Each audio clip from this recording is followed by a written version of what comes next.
श्लोक ओके मानवी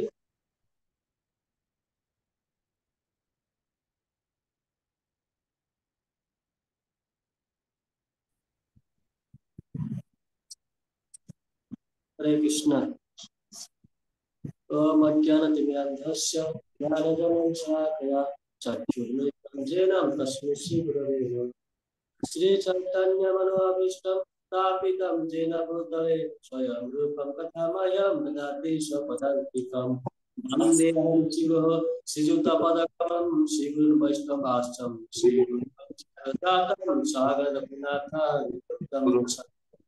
सादयितं सावधूतं परिजनं सहितं कृष्ण चैतन्य देवं श्रीराधा कृष्ण पादान् सागरिता श्रीशाखारिताश्रम हे कृष्ण करुणा सिंधु दीनबंधु जगतपति गोपेश गोपिका कांत राधा कांत नमस्ते तप्त कांचन गौरांगी राधे वृंदावनेश्वरी शोभानुसुत देवी प्रणमामि हरि वाञ्छाकल्पतरुभ्यश्च कृपा सिन्धुभ्यैव च पतितानां पावनेभ्यो वैष्णवेभ्यो नमो नमः। जय श्री कृष्ण चैतन्य प्रभु नित्यानंद श्री अद्वैत गदाधर शिवासादि गौरभक्त वृंद हरे कृष्ण कृष्ण कृष्ण हरे हरे हरे राम राम राम हरे। ओम नमो भगवते वासुदेवाय ओम नमो भगवते वासुदेवाय ओम नमो भगवते वासुदेवाय। हरे कृष्ण। आज मैं श्रीमद् भागवत गीतार पाठ करिया 2 नंबर अध्याय 11 नंबर श्लोक। एठारे भगवान उवाच अशोच्यानन्वशोचस्त्वं प्रज्ञावादसम्भाषसे गतासु न गतासु च नानुशोचन्ति पाण्डवः अशोच्यानन्वशोचस्त्वं प्रज्ञावादं च भाषसे गतासु न गतासुश्च नानुशोचन्ति पण्डिताः अशोचन्यन्वशोचस्त्वं प्रज्ञावादं च भाषसे गतासु न गतासुश्च नानुशोचन्ति पण्डिताः। श्री भगवान वाच परम पुरुष भगवान कहिले अशोच्यान जहा शोक करिवार बा दुख करिवार नुहे अन्य शोच तुमे शोक करुछ त्वम तुमे प्रज्ञावादन पांडित्यपूर्ण कथा च मध्य भाष से कहूछ गत विगत अशून जीवन अगत जहा बीती नहीं अशून जीवन च मध्य न नुहे अनुशोचन्ति दुख करन्ति पंडिताः पंडित माने।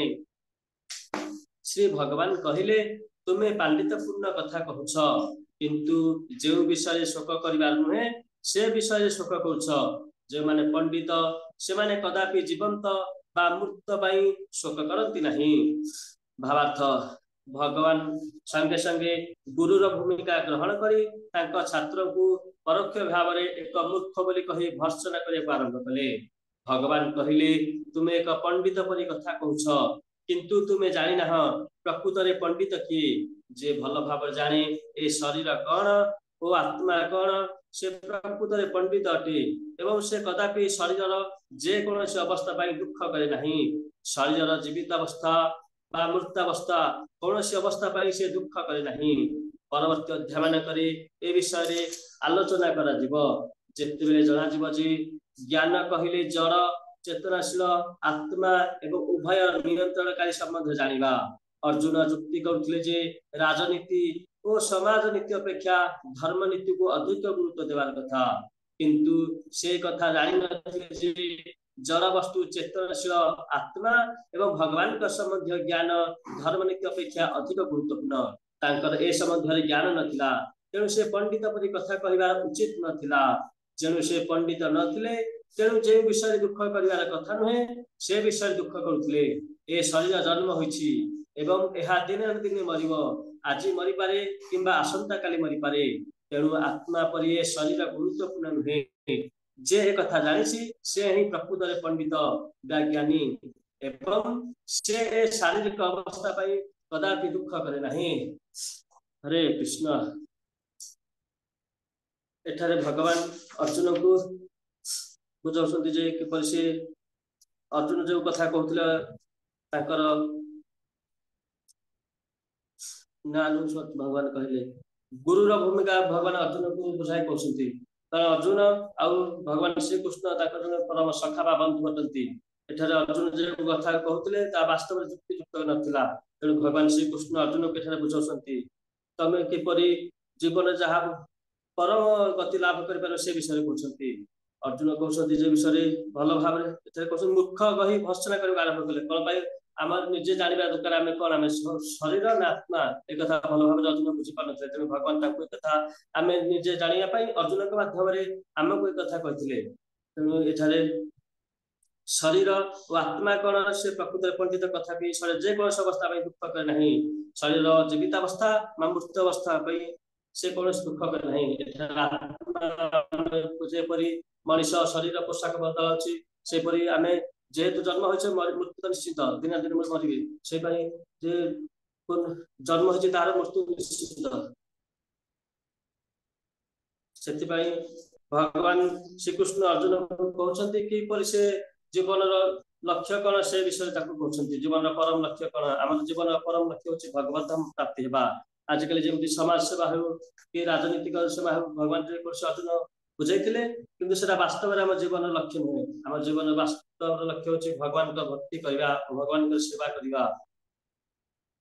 तेणु अर्जुन जो एक कथा गुरुत्व युक्ति कहते राजनीति और समाज धर्म नीति को अधिक गुरुत्व कथा अर्जुन कहते कि वास्तव में जीवन अधिक समय आम भगवान भक्ति भगवान सेवा करने दरकार।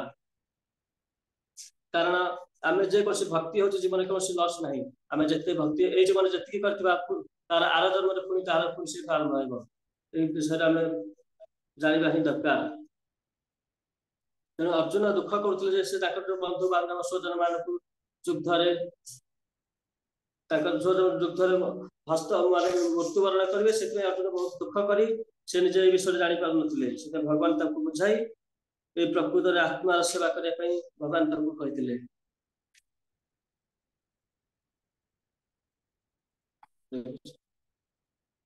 तो किसी जान नी पढ़ी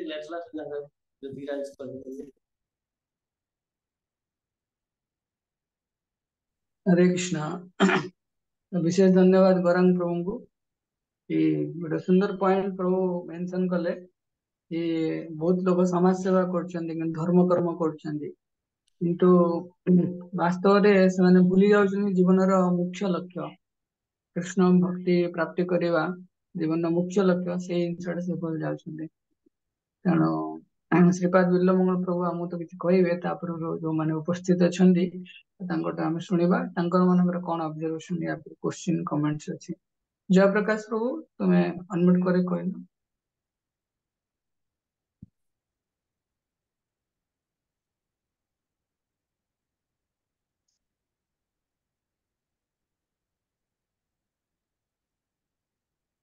इंटरनेट पॉज एक रही है। उत्तम प्रभु अनम्यूट करे कहल। हरे कृष्ण प्रभु धन्यवाद प्रणाम। हरे कृष्ण।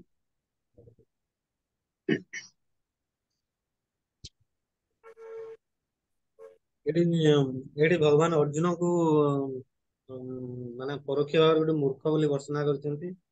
से तमे जदि गोटे पंडित नुह तमे जे जानि न से विषय शरीर आमर कौन आत्मा कौन ता विषय जदि जेकोसी अवस्था में से से तुम कि जानि न ता विषय कहवा कौन एंडिया कहउतली से शरीर जीवित अवस्था के मृत अवस्था में केही तो दुख करे गोटे शरीर शरीर जो अच्छी आत्मा भिन्न शरीर भिन्न तो से विषय जाना बहुत दरकार। प्रभु जो कहले ଯେ ଆମ ସମସ୍ତେ ରାଜନୀତି କି ସମାଜ ସେବା ଅପେକ୍ଷା ଯୋଉ ନୀତି କରୁଛନ୍ତି ଆମେ ଭକ୍ତି କରୁଛୁ ତା ଅପେକ୍ଷା ଭକ୍ତିଟି ସର୍ବଶ୍ରେଷ୍ଠ ବୋଲି ସେ କହିଲେ। ଆଉ ଆମେ ଭଗବତ ଧାମ ପ୍ରାପ୍ତ ହେବା ସେଇ ବିଷୟରେ ଆମେ ଅଧିକ ଚେତନଶୀଳ ହେବାକୁ ପଡିବ। ହରେ କୃଷ୍ଣ। ହରେ କୃଷ୍ଣ। ଉମେଶ ପ୍ରଭୁ ତମେ କିଛି ସେୟାର କରିବ?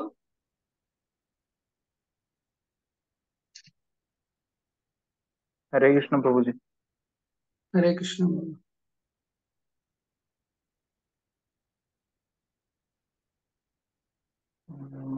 जो 11 नंबर श्लोक को ना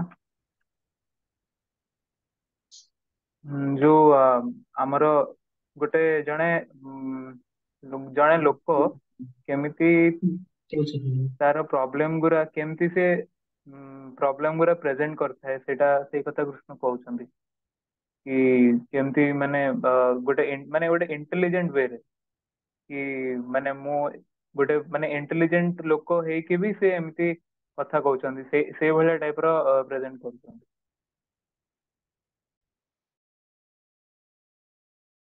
वो कहया कथा कि अर्जुन एबे इंटेलिजेंट नहांती किंतु प्रेजेंट करछंती एज ए इंटेलिजेंट बीइंग। तो सेटा ही समस्या थाए। आउ तो सुंदर भाବରେ କୁହାଯାଏ ଶ୍ଲୋକରେ ପ୍ରଭୁପାଦ ଭାବାର୍ଥରେ ଲେଖିଛନ୍ତି ଭଗବାନ କୃଷ୍ଣ କାହିଁକି ଅର୍ଜୁନଙ୍କୁ ଗାଳି ଦଉଛନ୍ତି କାହିଁକି ନା ଜଣେ ଯଦି ନିଜର ସବୁ କିଛି ନିଜର ଆଚାର ବ୍ୟବହାର ଚାଲିଚଳନ କିମ୍ବା ନିଜ ଜୀବନଚର୍ଯ୍ୟା ଯାହା ବି ଅଛି ଯଦି ଜଣେ ଶାରୀରିକ ଚେତନା ଉପରେ ପର୍ଯ୍ୟବେସିତ କରିବ ତାହେଲେ ସେଇଟା ଏତେ ବୁଦ୍ଧିମାନ ନୁହଁ। ପ୍ରମାଣ କଣ ଅଛି ନା ଭଗବାନ କୃଷ୍ଣ ଙ୍କୁ ଅର୍ଜୁନ ପଚାରୁଛନ୍ତି ପର ଚାପ୍ଟରରେ ପଚାରୁଛନ୍ତି କି ଜ୍ଞାନ କଣ ତ ସେଠି କହୁଛନ୍ତି କି ନୋଇଂ ଆମେ ଜଡ ବସ୍ତୁ କଣ ଆଉ ଚେତନ ବସ୍ତୁ କଣ ଦିଟା ଜାଣିବା ତା ସହିତ ତାକୁ କିଏ ନିୟନ୍ତ୍ରଣ କରୁଛି ସେଇଟା ଜାଣିବା ତିନିଟା ଜିନିଷ ଜାଣିଲେ ଆମେ କହିବା ଜ୍ଞାନବାନ ବୋଲି। କିନ୍ତୁ ଅର୍ଜୁନଙ୍କର ଯୋଉ ଏଠି ବ୍ୟବହାର ଥିଲା ତାଙ୍କର କାର୍ଯ୍ୟଶୈଳୀ ଥିଲା ଯୁଦ୍ଧ ନ କରିବାର ଯୋଉ କାରଣ ଗୁଡା ଦର୍ଶାଉଥିଲେ ତ ସେ ସବୁ ଜିନିଷ ଗୋଟିଏ ଆଡକୁ ନିର୍ଦ୍ଦେଶ ଦଉଥିଲା କି ସେ ଶରୀର ଚେତନାରେ ହିଁ ପୂର୍ଣ୍ଣ ରୂପେ କଣ ଉଜ୍ଜୀବିତ ହେଇକି ଅଛନ୍ତି। ଆଉ ତାର ସବୁଠୁ ଶରୀର ଚେତନା ଭିତରେ ମଧ୍ୟ ଏମିତି ଆମର ଥାଏ ତିନିଟା ଗୁଣ ଭିତରେ ସତ୍ୱଗୁଣ ଲୋକ ତାଙ୍କର ମାନେ କଣ ସତ୍ୱଗୁଣ ଲୋକମାନେ ରହିଲେ ସେମାନେ ଟିକେ ଭଲ। ସେମିତି ଶରୀର ଚେତନାରେ ରହିକି ଜଣେ ଯଦି ଧର୍ମ କରିବ ଧର୍ମ ମାନେ ଯୋଉ ଏଠି ଶାରୀରିକ ଧର୍ମ ନିଭାଇବା କଥା କୁହାଯାଉଛି ଆଉ ପଲିଟିକାଲ ଯାହା ବି ଅଛି ପ୍ରପର ଲେଖିଛନ୍ତି ପଲିଟିକାଲ ଆଣ୍ଡ ରିଲିଜିୟସ ମୁଡ ଏ ଦିଟା ଜିନିଷକୁ ଯଦି ବଜାୟ ରଖିବା ପାଇଁ ଚେଷ୍ଟା କରିବ ତ ପୁରା ସଂକ୍ଷେପରେ କଣ୍ଡେନ୍ସ ଫର୍ମରେ କହିଲେ ଧର୍ମ ଅର୍ଥ କାମ କାମ ଏ ତିନିଟା ଜିନିଷ ଯଦି ତା ଭିତରେ ସେ ଲିପ୍ତ ହେଇକି ରହିଲା ତାହେଲେ ସେ ଏତେ ବଡ ବଡ ସୁନ୍ଦର କଥା ଶାସ୍ତ୍ରରୁ କୋଟ କରୁଥିଲେ ମଧ୍ୟ ତା କଦାପି ଶୋଭନୀୟ ନୁହେଁ। ସେଥିପାଇଁ ଭଗବାନ ତାଙ୍କୁ ସିଧାସଳଖ ଗୁରୁଙ୍କର ଭୂମିକାରେ ଗାଳି ଦଉଛନ୍ତି। ତ ଗୁରୁ ମହାରାଜ ଆମର ବହୁତ ଟାଇମରେ ବି କୁହନ୍ତି ଗୋଟେ ଟର୍ମ କୁହନ୍ତି ୱାକ୍ ଦ ଟକ୍ ଆମେ ଯାହା କହୁଛେ ଆମକୁ ସେଇ ଜିନିଷ କରିବାର ଅଛି ଆଉ ଯାହା ଆମକୁ କରିବାର ଅଛି ସେଇଟା ବି ଶାସ୍ତ୍ର ନିର୍ଦ୍ଦେଶ ଅନୁସାରେ ସବୁଠୁ ଟପ୍ ରିଲିଜିୟସ ପ୍ରାୟୋରିଟିରେ ରହିଥିବା ଦରକାର। ସଂସାରରେ ବହୁତ ପ୍ରକାର ଧର୍ମ ଅଛି ବହୁତ ପ୍ରକାର ଧର୍ମ ମାନେ କିଛିଟା ରିଲିଜିୟସ ପ୍ରିନ୍ସିପଲ ଆଉ କିଛିଟା ସବ ରିଲିଜିୟସ ପ୍ରିନ୍ସିପଲ। ସବ ରିଲିଜିୟସ ପ୍ରିନ୍ସିପଲ ମାନେ ସତ୍ୟ ବଚନ କହିବା ଅହିଂସା ନେବେଇବା ଏସବୁ ଜିନିଷ ସବ ରିଲିଜିୟସ ପ୍ରିନ୍ସିପଲ କିନ୍ତୁ ମୁଖ୍ୟ ଧର୍ମ ଥାଏ ଶରୀର ଚେତନାର ଉପରକୁ ଯାଇକି ଆମେ କୃଷ୍ଣଙ୍କର ଭକ୍ତି ଅଛି ତାକୁ ସାଧ୍ୟ ତା ଲକ୍ଷ୍ୟ ରୂପରେ ଗ୍ରହଣ କରିବା। କିନ୍ତୁ ଅର୍ଜୁନଙ୍କର ସେଇ ଲକ୍ଷ୍ୟ ନଥିଲା ତେଣୁ ପ୍ରଭୁପାଦ ଭାବାର୍ଥରେ ଲେଖିଲେ ଅର୍ଜୁନ ଯୁକ୍ତି କରୁଥିଲେ ଯେ ରାଜନୀତି ଏବଂ ସମାଜ ନୀତି ଅପେକ୍ଷା ଧର୍ମ ନୀତିକୁ ଅଧିକ ଗୁରୁତ୍ୱ ଦେବାର କଥା କିନ୍ତୁ ସେ କଥା ଜାଣିନଥିଲେ ଯେ ଜଡବସ୍ତୁ ଚେତନଶୀଳ ଆତ୍ମା ଏବଂ ଭଗବାନଙ୍କର ସମ୍ବନ୍ଧୀୟ ଜ୍ଞାନ ଧର୍ମନୀତି ଅପେକ୍ଷା ମଧ୍ୟ ଗୁରୁତ୍ୱପୂର୍ଣ୍ଣ ଏବଂ ମାନେ ଅର୍ଥଶାସ୍ତ୍ର ତାପରେ ଧର୍ମଶାସ୍ତ୍ର ତାପରେ ଆସିବ ଭକ୍ତି ଶାସ୍ତ୍ର। ତେଣୁ ସେଇ ଧର୍ମଶାସ୍ତ୍ର ଅର୍ଥଶାସ୍ତ୍ର ପୂର୍ବରୁ ଥାଏ କାମଶାସ୍ତ୍ର କାମଶାସ୍ତ୍ର ଅର୍ଥଶାସ୍ତ୍ର ଧର୍ମଶାସ୍ତ୍ର ତାପରେ ଥାଏ ଭକ୍ତି ଶାସ୍ତ୍ର। ତ ଭକ୍ତିର ପ୍ରାଥମିକତା ବହୁତ ଦିଆଯାଇଛି ତେଣୁ ସେଥିପାଇଁ ଯେହେତୁ ତାଙ୍କର ସେଇ ସମୟରେ ଯୋଉ ମୁଁ କହୁଥିଲି ତାଙ୍କର ଆଟିଚ୍ୟୁଡ ତାଙ୍କର ପର୍ସନାଲିଟି ମ୍ୟାଚ କରୁନଥିଲା ସେଥିପାଇଁ ଭଗବାନ ତାଙ୍କୁ ଏଠି ପୁନଃ ଗାଳି ଦଉଛନ୍ତି। ତ ଆମେ ପ୍ରଭୁଙ୍କ ଠାରେ ଏବେ ଶ୍ରବଣ କରିବା ପ୍ରଭୁଙ୍କର ଆଉ କଣ ଅନ୍ତିମ ଆମ ପାଇଁ ଆମେ କିଛି ପଏଣ୍ଟସ ମିସ୍ କରିଗଲେ କଣ ହେଲା ତ ପ୍ରଭୁ କନକ୍ଲୁଡ କରିବେ। ହରେ କୃଷ୍ଣ ପ୍ରଭୁ। ଶୁଣ ହରେ କୃଷ୍ଣ। ଆଜିକାଲି ବି ଆଉ ଆମର ଗୌରାଙ୍ଗ ପ୍ରଭୁ ଏଇଠି ମୋ ପାଖରେ ବସିଛନ୍ତି, ତାଙ୍କର ମୋବାଇଲ ସୁଇଚ୍ ଅଫ୍ ହେଇଗଲା, ମୋ ପାଖରେ ହିଁ ଅଛନ୍ତି। ଦ୍ୱିତୀୟ ଅଧ୍ୟାୟର 11 ନମ୍ବର ଶ୍ଲୋକ ପ୍ରାୟତଃ ମଥୁରା ସବୁ ତାର ବ୍ୟାଖ୍ୟା କି ତାର ତ ସବୁ ଚର୍ଚ୍ଚା କରିଦେଲେ।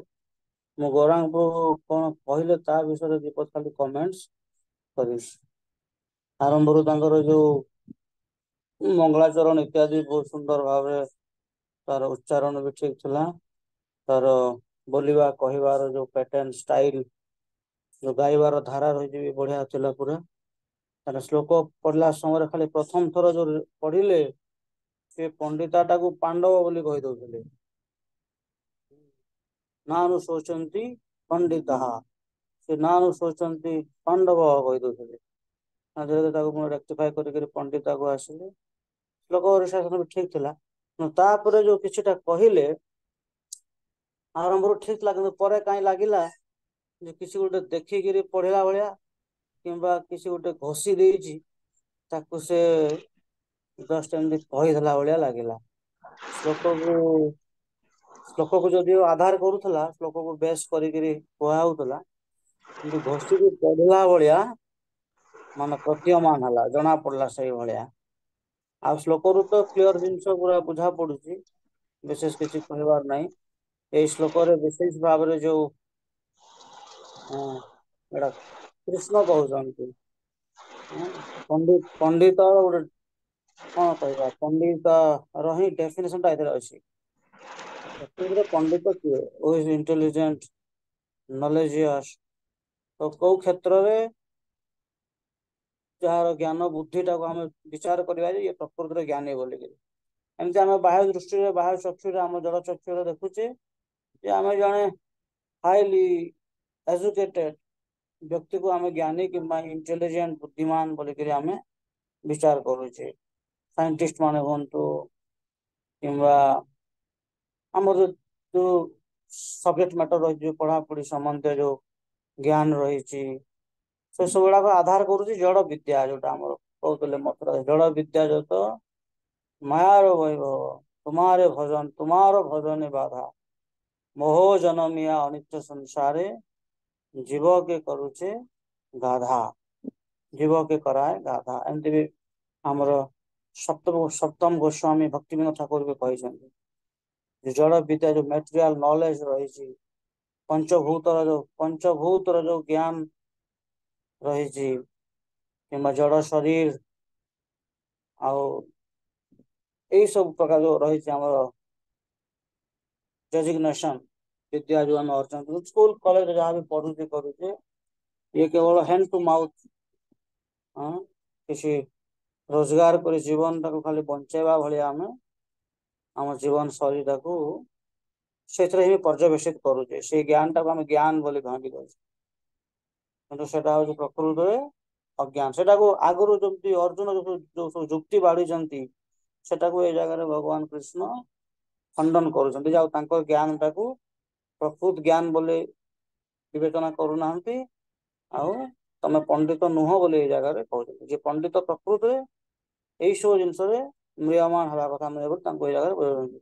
ଆଗରୁ ସବୁ ଅର୍ଜୁନ ଯୁକ୍ତି ବାଢୁଥିଲେ, ମୁଁ ଯୁଦ୍ଧ କରିବିନି, ଇଏ କରିବିନି, ମୋର ଏ ସବୁ ସାଙ୍ଗ ସହୋଦର, ମୋର ବନ୍ଧୁ ବାନ୍ଧବ, ଲାଭ ବା କଣ ହବ, ଆଉ ଏ ସବୁ ଦେଖିଲା ପରେ ମୋର ମୁଖଂଶ ପରିଶୁଷ୍ୟତି, ମୋର ମୁଖ ଶୁଖି ଯାଉଛି, ଗାଣ୍ଡିବ ମୋ ହସ୍ତରୁ ପଳେଇ ଯାଉଛି, ରୋମ ସ୍ବେଦ ଆଦି କମ୍ପମାନ ମୋ ଶରୀରରେ ହଉଛି, ଅଶ୍ରୁ ପୁଲକିତ ହେଇ ଲୋତ ବାହାରୁଛି ଆଶ୍ରୁରୁ, ଦେହ ହାତ ମୋର ଟ୍ରେମେଲିଂ କରୁଛି, ଥରୁଛି ସର୍ବାଙ୍ଗ ଶରୀର, ଏଇ ସବୁ ଯୋଉ ସିମ୍ପଟମକୁ ଦେଖେଇକି ସେ ଗୋଟେ ବାହ୍ୟ ଆଳରେ ଅର୍ଜୁନ ଯୁଦ୍ଧରୁ ଖସିବା ପାଇଁ ଯୋଉ ଯୁକ୍ତି ବାଢି ଯୋଉ ପ୍ରକାରର କହିଲେ ଆମର ରାଜନୈତିକ କିମ୍ବା ଧାର୍ମିକ ଏମିତି କଣ ବହୁତ ପ୍ରକାର ନୀତି ଶାସ୍ତ୍ରକୁ ସେ ଅବଲମ୍ବନ କରି ସେଥିରୁ କେମିତି ସେ ବାହାରିବା ପାଇଁ ଚେଷ୍ଟା କରୁଥିଲେ।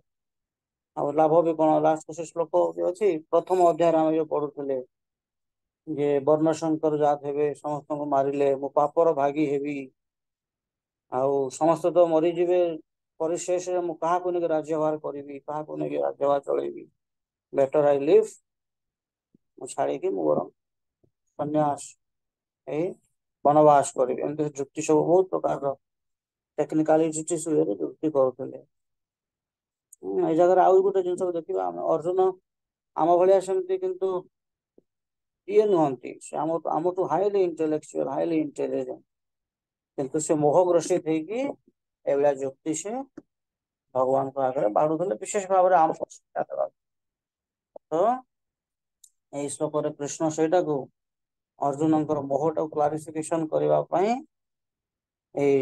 जो गताशु समानु शौचिंत पंडित बोले कहीकि पंडित भाई तुम कथा कहूच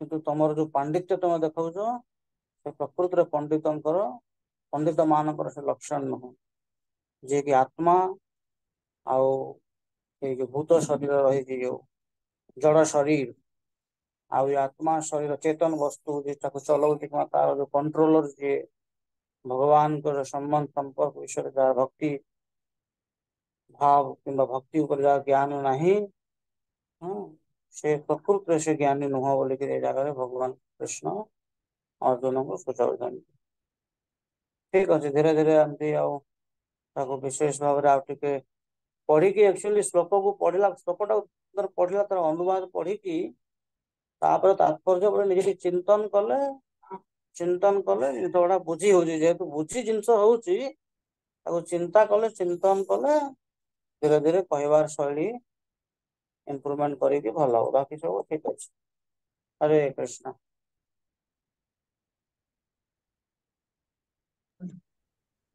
ठीक अच्छे प्रभु आम ये रहा पुणी काली आउ गोटे सेशन अच्छी आम जॉइन करवा पंचाकल्पतरुर्वश्य कृपा सिन्धुभ्येव च पतितानां पावनेभ्यो वैष्णवेभ्यो नमो नमः अनंत कोटि वैष्णव वृंद की जय जगत श्रील प्रभुपाद की जय श्रीमद् भगवद गीता की जय गौर प्रेमानंद हरे हरे